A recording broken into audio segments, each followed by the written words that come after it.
Este tubo de ensayo, un tubo graduado, contiene una muestra obtenida de un río ácido, muy ácido, tenía un pH de 2, que es mucha acidez, procedente de unas minas de Huelva. Bien, nuestro interés es saber qué tipo de microorganismos, o sea, son invisibles a los ojos, organismos que son invisibles, crecen en las rocas que hay en ese río. Nuestra investigación se centra en unas algas microscópicas y para obtener esta muestra lo que se hace es coger una piedra que se raspa con un cepillo de dientes, ¿vale? Y a partir de ese raspado, pues simplemente con el agua del propio río, pues tenemos una muestra ya seleccionada.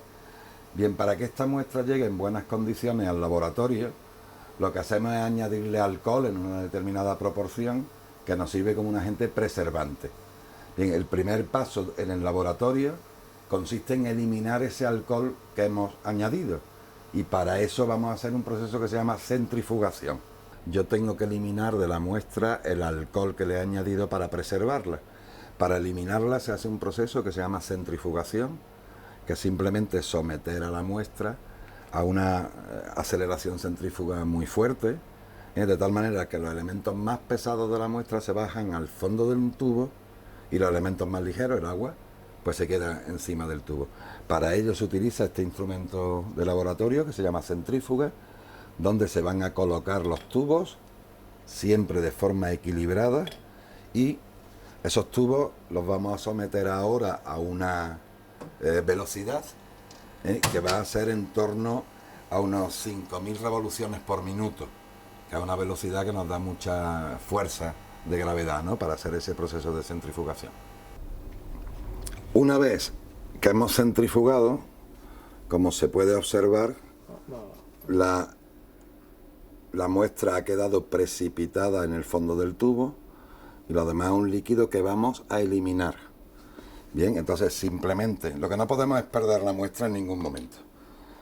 Simplemente se vierte con muchísimo cuidado para no levantar la muestra que teníamos, se vierte en un vaso el líquido sobrante, dejando siempre la muestra en el tubo. No importa que quede algo de líquido. Lo que no podemos es desperdiciar muestra en ningún momento. Bien, entonces voy eliminando líquido. Bien, y ahora se vuelven a hacer nuevos lavados. O sea, yo voy a llenar estos tubos de nuevo con agua. He cogido aquí un vaso con agua y una jeringa porque es más fácil trabajar así. Entonces yo estos tubos los voy a llenar de nuevo con unos 10 mililitros de agua para hacer un nuevo lavado. O sea, vamos a ir sustituyendo el alcohol que habíamos incluido en los tubos simplemente por agua destilada. ¿Vale? Y me pasa un poquito. Bueno, bien, volvemos a centrifugar. Este proceso se repite, el de la centrifugación, hasta 3 veces. Y siempre es lo mismo. ¿De acuerdo? Es someter a la muestra a una fuerza que permita separar la parte sólida de la parte líquida de la muestra. Entonces vuelvo a colocar los tubos en su sitio, vuelvo a cerrar la centrífuga y con el minutero activo esa centrífuga para que empiece a acelerar. Aquí hay un control que pone velocidad en revoluciones por minuto. Entonces lo vamos a dejar parado en 1500 revoluciones por minuto, que es suficiente para lo que estamos haciendo. Bien, vamos a sacar la muestra después de la última centrifugación. Hemos hecho 3 centrifugaciones, lo cual significa que hemos renovado el líquido que acompaña a la muestra hasta en 3 ocasiones. Bien, cuando ahora saquemos la muestra de la centrífuga, esa muestra va a estar sin alcohol, libre de alcohol, y solo con agua destilada. ¿De acuerdo? Y vamos a continuar el proceso con un procedimiento drástico. Bien, las diatomeas, como habíamos comentado en la introducción de este vídeo, las diatomeas hay que imaginárselas como unas cajitas de cristal porque están hechas de silicio, una caja de silicio, y dentro de esa cajita de cristal está la parte orgánica de la diatomea, que es muy parecida a nuestras células. Quiero decir, pues tiene proteínas, tiene ácidos nucleicos, hidratos de carbono, etcétera, muy parecido a nuestras células, ¿no? Entonces, después de la centrifugación, vamos a hacer un procedimiento para eliminar la parte orgánica, totalmente, y que solo quede esa caja de silicio, esa caja de cristal, que en las diatomeas se llama frústulos o valvas de las diatomeas. Entonces, para ello haremos un procedimiento muy drástico. El procedimiento muy drástico va a consistir en añadir agua oxigenada o peróxido de hidrógeno con una concentración del 30%. Esa es una concentración altísima, que nos produciría quemaduras suaves, pero quemaduras a fin de cuentas. Bien, con lo cual es necesario utilizarlo con guantes, para no quemarte, ¿no? No serían graves las quemaduras, pero bueno, ¿para qué tener molestias, no? Bueno, como antes eliminamos la muestra, el líquido de la muestra, no la muestra, perdón, el líquido, lo eliminamos en los dos tubos que estábamos utilizando, siempre con suavidad para no eliminar muestra. Bien, y ahora en cada tubo voy a echar una cantidad conocida de agua, no lo voy a dejar al azar. Concretamente, para cada tubo voy a echar 1 mililitro de agua, para cada tubo. Bien, y en el otro igual. Hemos centrifugado en 3 ocasiones ya, ¿no? Bien, al final, como habíamos comentado, hemos resuspendido la muestra con un volumen conocido de agua. Bien, en este caso hablamos de 1 mililitro y la muestra la he agitado para homogeneizarla. Bien, este mililitro de agua lo voy a echar, de agua con muestra, lo voy a echar ahora en unos tubos de vidrio. En unos tubos de vidrio. La razón, estos son tubos de plástico, la razón es que ahora estos tubos de vidrio se van a exponer a una temperatura de 95 grados. ¿Vale? Un tubo de plástico a 95 grados lo normal es que se doble y tal, ¿no? El tubo de vidrio me va a aguantar, entonces los voy a poner a esa temperatura. Pero antes les voy a añadir peróxido de hidrógeno, agua oxigenada muy concentrada, que como hemos dicho, pues tiene el problema de que en fin, que nos puede quemar la mano, ¿no? Entonces, para ello, para que no haya problemas, voy a echar algo de agua oxigenada en un vasito.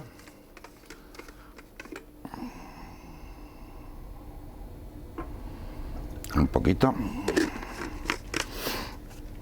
Y voy a añadir a cada tubo, le voy a añadir 4 mililitros de agua oxigenada. Directamente. Para eso cojo una pipeta de plástico porque tiene unas medidas determinadas. ¿Vale? Son 2 mililitros por aquí. 2 más. Y en el otro tubo hacemos exactamente lo mismo. 2 mililitros de agua oxigenada y 2 mililitros de agua oxigenada.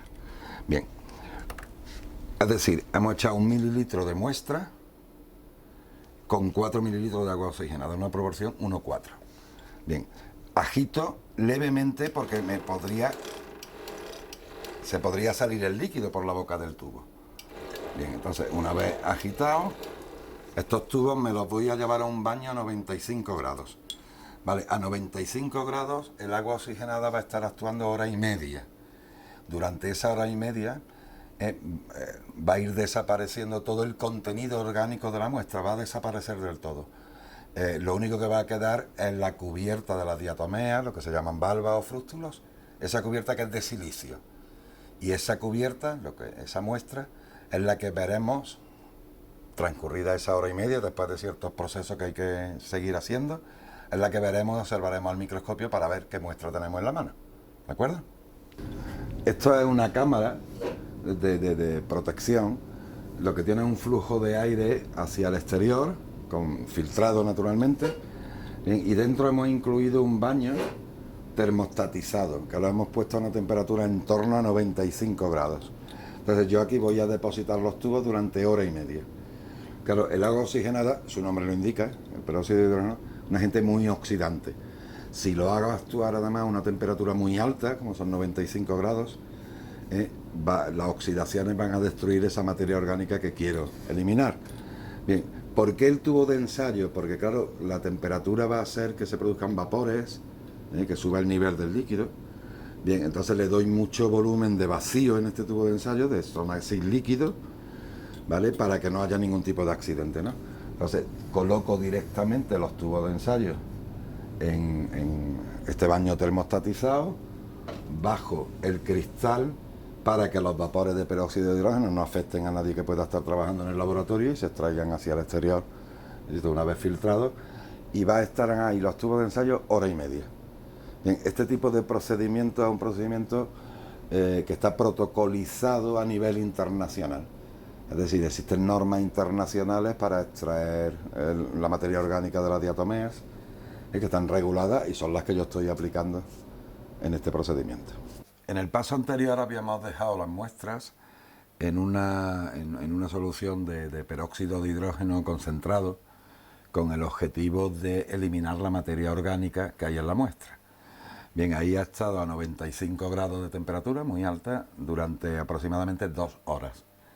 Bien, los tubos se han sacado de ese baño a 95 grados y se ha sustituido el peróxido de hidrógeno por agua destilada, centrifugando las muestras como hicimos en el paso previo, que vimos antes. Bien, el resultado son estos 2 tubos de ensayo que contienen la muestra ya mezclada, por eso están turbios los tubos, ya mezclada pero con agua destilada.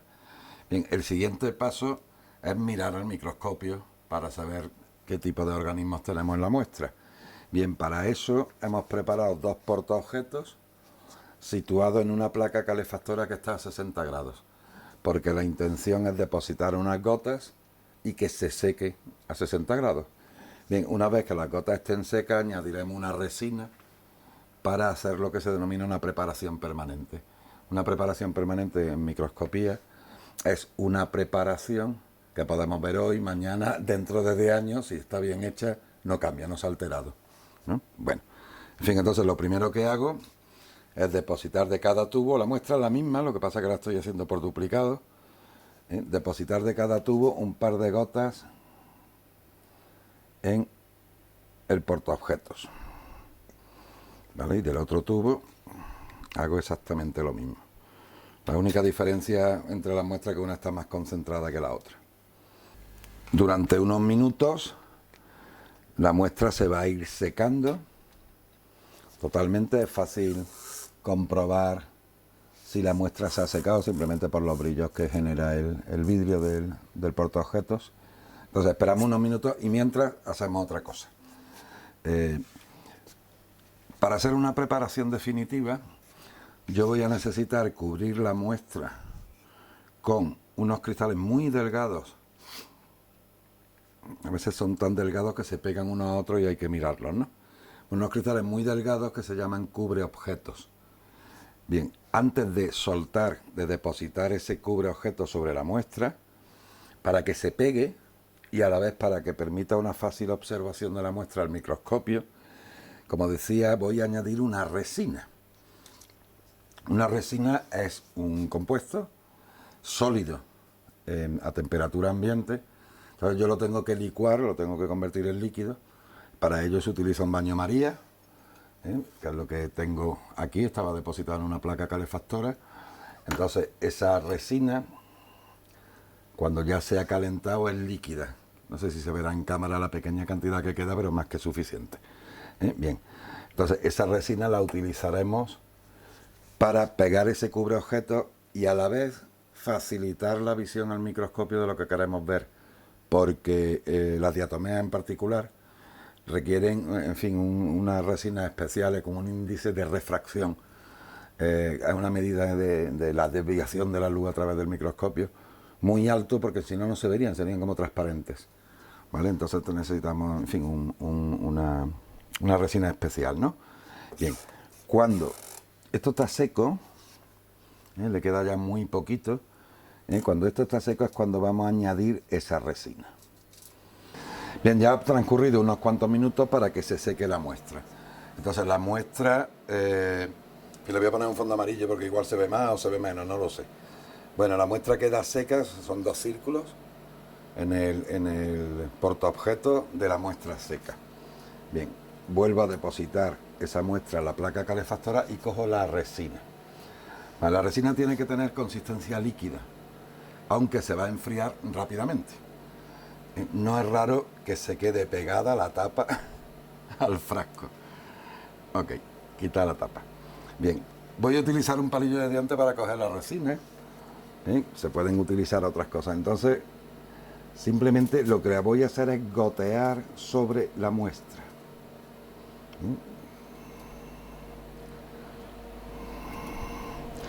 Poco importa, en fin, no acertar exactamente, porque ahora se va a poner, ¿ok? Entonces, como está a 60 grados, la resina no se va a enfriar, va a seguir líquida o semilíquida. Entonces, sobre cada muestra yo deposito un portaobjetos. Insisto que hay que asegurarse que sea solo uno y no 2. Yo lo deposito, presiono para extender esa resina. ¿De acuerdo? Que no queden burbujas de aire y se pueda extender la resina por todo el portaobjetos. Evidentemente lo que se busca no es la perfección estética, en este caso, sino tener una preparación que pueda ser observada al microscopio, sin más. Bien, esa está. Busco otro portaobjetos. Otro cubre objetos. A veces se pegan, es normal que se peguen y no es fácil localizar uno solo. Bien, y de nuevo, sobre la resina, coloco el cubre objetos y presiono para que se me quede una preparación adherida, pegada y lo más delgada posible. Cuando la preparación ya está hecha, tener el cubreobjetos pegado, es totalmente transparente la resina, absolutamente transparente, pero queda sobre la muestra esa resina depositada, está aplastada, está muy fina, con lo cual ya se puede mirar al microscopio. Bien, entonces puedo ya apagar la placa calefactora, en los 2 casos tengo la resina preparada, y entonces ya tendríamos la muestra preparada. Ahora ya viene simplemente la observación microscópica, para lo cual se requiere en primer lugar un microscopio de calidad y paciencia, mucha paciencia como todo en investigación.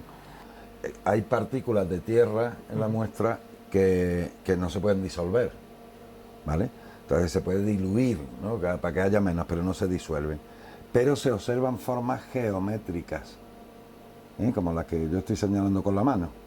Pues hay algo que parece un gajo de una naranja, aquí hay como un rectángulo, ¿vale? Esas son formas geométricas. Las formas geométricas son siempre un tipo de organismo, un alga, que se llama diatomea. ¿De acuerdo? Que es lo que estamos viendo ahora. Por ejemplo, esta se ve más grande. Es la forma geométrica, ¿no? Bien, entonces yo estoy mirando ahora 400 aumentos, que es los aumentos, en fin, que se suelen elegir para tener una visión global de la muestra, como este caso de aquí. Aquí hay una diatomea muy grande, aunque está rota por un lado, Vale, pero cuando se quiere ya saber qué especie es, entonces se utiliza un objetivo que te permite 1000 aumentos. Claro, con 1000 aumentos ya ves los detalles. Los detalles son el dibujo que aparece en las diatomeas. Se llama, en fin, esos dibujos tienen distintas denominaciones según la localización, pero bueno, hablamos de estrías, en fin, de un patrón de dibujos característicos de las diatomeas, que nos permite, en fin, distinguir las especies. Por ejemplo, aquí estoy señalando una diatomea circular. Bien, cuando otros modelos son diatomeas alargadas, ¿no? Unos tienen simetría bilateral y estos tienen simetría radiada, ¿no? esa diatomea circular. Bien, entonces con mucha paciencia se van fotografiando una a una las especies de diatomeas que tienes.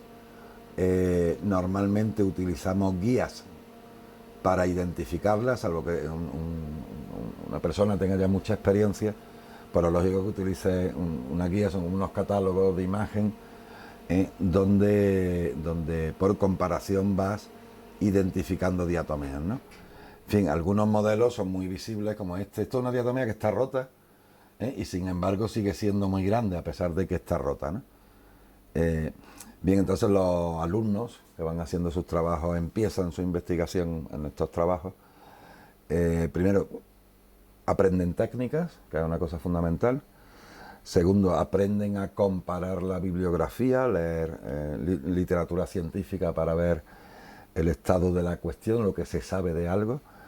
Después aprenden a observar, porque solo mediante una observación detallada tú puedes diferenciar los distintos tipos de diatomeas. Una vez identificadas, los alumnos, mediante ciertos tratamientos matemáticos de carácter estadístico generalmente, analizan distintas muestras, la composición de diatomeas de especies en distintos ríos, ¿vale?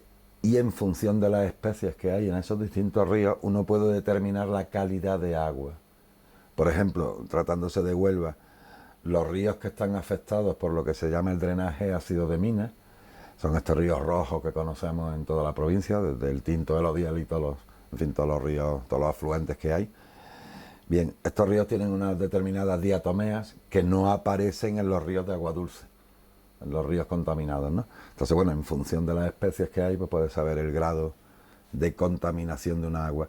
De hecho, en fin, analizar diatomeas es obligado, según las normativas europeas, que las hay al respecto, de análisis de aguas, de calidad de agua.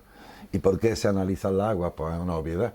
O sea, las aguas son necesarias para los cultivos agrícolas, evidentemente para el ganado y evidentemente para los seres humanos.